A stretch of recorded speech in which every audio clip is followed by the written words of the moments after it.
నెల 17వ తేదీన అంటే తొలి ఏకాదశి పండగ రోజున రాత్రి సుమారు 8 గంటల సమయంలో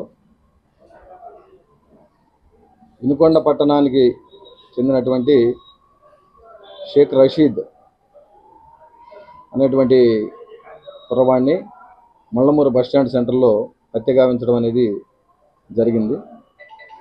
ఆ కేసు తాలూకు దర్యాప్తులో భాగంగా ఆ కేసులో ప్రధాన ముద్దాయి అయినటువంటి షేక్ జిలానీ అలియాస్ జానీ అనే అతన్ని అదే రోజు అరెస్ట్ చేసి జ్యుడిషియల్ కస్టడీకి పంపడం అనేది జరిగింది.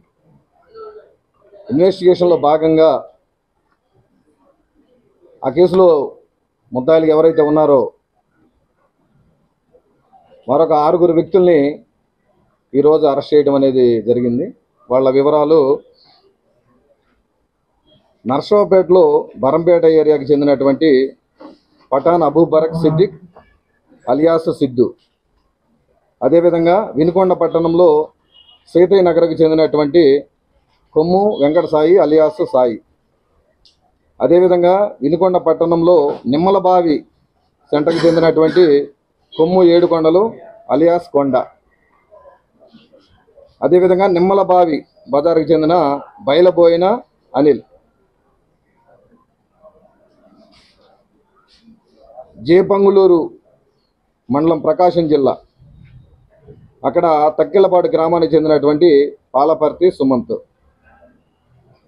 అదేవిధంగా వినుకొండలో ఇస్లాంపేట మొదటి లైన్కి చెందినటువంటి షేక్ రోహిత్ అలియాస్ షోహెల్, వీళ్ళ 6 కూడా ఈరోజు అరెస్ట్ చేసి జ్యుడిషియల్ కస్టడీకి పంపడం అనేది జరుగుతుంది.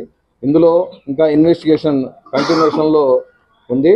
మిగతా రిమైనింగ్ అక్యూజ్డ్ ఎవరైతే ఉన్నారో వాళ్ళ కోసం కూడా టీమ్స్ గౌరవ ఎస్పీ గారు, అదేవిధంగా మా సబ్ డివిజనల్ పోలీస్ అధికారి గారు కూడా వాళ్ళ పర్యవేక్షణలో టీమ్స్ అన్నీ కూడా వాళ్ళ కోసం గాలిస్తూ ఉన్నాయి. అతి త్వరలోనే వాళ్ళను కూడా అరెస్ట్ చేసి జ్యుడిషియల్ కస్టడీకి పంపడం అనేది జరుగుతుంది. Thank you sir.